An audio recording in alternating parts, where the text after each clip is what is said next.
बिस्मिल्लाहिर्रहमानिर्रहीम। Class 10th lecture number 5। Lecture number 5 में आज हम डिस्कस करने जा रहे हैं advantages and limitation of flow chart, यानी फ़्लो चार्ट के क्या फ़वाइद हैं और उसकी लिमिटेशंस क्या हैं, लिमिट्स क्या हैं, हदूद क्या हैं।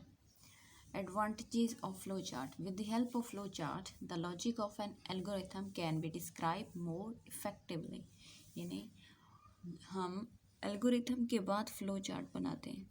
तो एल्गोरिथम एक स्टेप डिफाइन है, तो एल्गोरिथम के लॉजिक को हम अच्छे से अंडरस्टैंड कर सकते हैं, डिस्क्राइब कर सकते हैं with the help of flow chart. A flow chart are the part of design document, hence maintenance of the operational program becomes easy.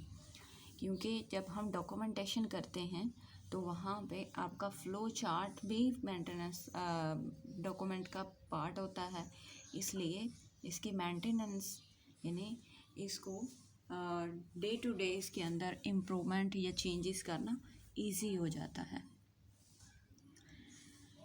The flow chart act as a guide for the program development. Flow chart आपको guide provide करता है कि आप अपने programme के अंदर क्या क्या डेवलपमेंट कर सकते हैं। Therefore it helps the programmer to put efforts more efficiently on the underlying problem.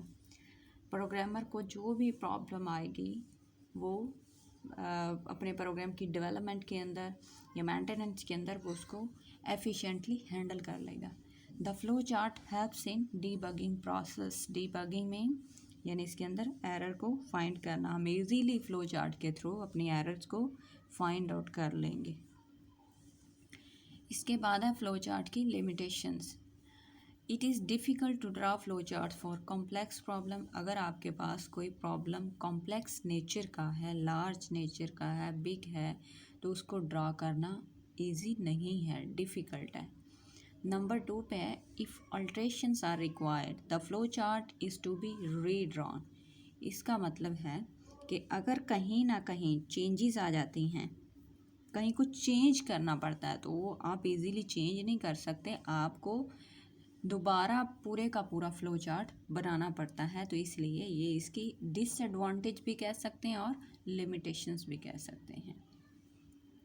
इसके बाद है guidelines for drawing. Flow chart draw करने के लिए क्या क्या गाइडलाइंस होनी चाहिए हमें हमारे पास। In drawing flow chart all necessary requirement should be listed in a logical order, यानी एक सीक्वेंस के अंदर तमाम इन्फॉर्मेशन को आप लिख लें।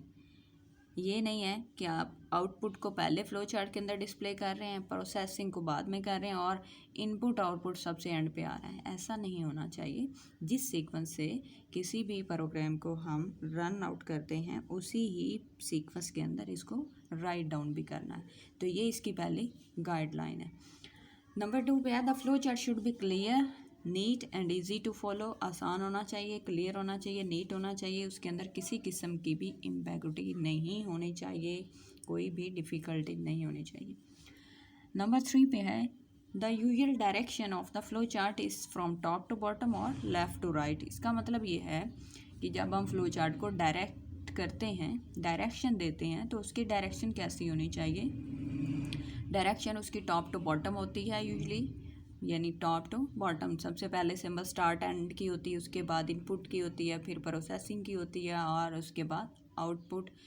सेंटर में डिसीजन मेकिंग की भी आती है, कनेक्टर्स भी आते हैं, ऑफ पेज भी आता है, लेकिन इसका जो डायरेक्शन है वो टॉप टू बॉटम है और लेफ़्ट टू राइट भी हो सकता है। इसके बाद है only one flow line should come out from a process symbol. इसका मतलब ये है कि जब आप एक सिंबल को दूसरे सिंबल के साथ कनेक्ट कर रहे हैं तो एक फ़्लो लाइन होनी चाहिए, एक से ज़्यादा नहीं होनी चाहिए। Only one flow line must enter a decision symbol. Decision symbol आपकी डायमंड शेप सिंबल होती है और वहाँ पे वन टाइम पे आपके पास दो डिसीजन फ़्लो लाइंस होती हैं, जिसमें से आपको किसी एक का इंतखाब करना होता है। एक ट्रू होती है और एक फॉल्स होती है, एक येस होती है, एक नो होती है। ट्रू फॉल्स को येस नो भी कह सकते हैं, येस नो से भी हम इसे डिनोट कर सकते हैं।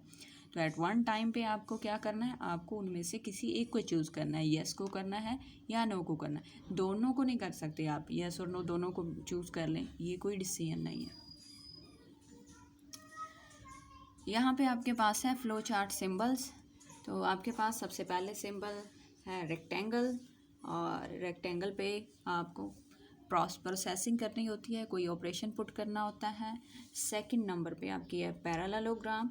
पैरेललोग्राम आपकी इनपुट और आउटपुट दोनों के लिए यूज़ होती है। जब आपने इनपुट शो करना है, इनपुट देना है या आउटपुट डिस्प्ले करना है, तो उस इन दोनों के लिए, इनपुट और आउटपुट दोनों के लिए आप पैरेललोग्राम शेप यूज़ करेंगे। थर्ड पे आपका है डिसीजन सिंबल। यहाँ पे आपके पास 2 अल्टरनेटिव होते हैं, उनमें से किसी एक को आपने चूज़ करना होता है। ये आपका कनेक्टर है। जब आपका आपने एक फ्लो चार्ट को दूसरे से कनेक्ट करना हो तो फिर आप सर्कल यूज़ करते हो। फिर देन आपके पास है प्री डिफाइन। ये भी आपका सब रूटीन, और इसके अलावा इसमें कोई आपने फंक्शन डालना हो तो ये सिंबल आप यूज़ करते हैं। देन आपका है टर्मिनल। इसका मतलब ये है कि ये आपकी स्टार्टिंग और एंडिंग सिंबल है। जब आपने फ्लो चार्ट स्टार्ट करना है तो ओवल शेप डालनी है और उसके ऊपर लिखना है स्टार्ट।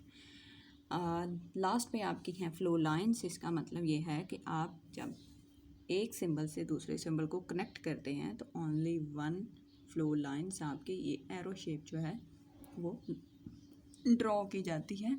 ये एक तरह की कंजक्शन है, कंजक्ट करते हैं आप एक सिंबल से दूसरे सिंबल को।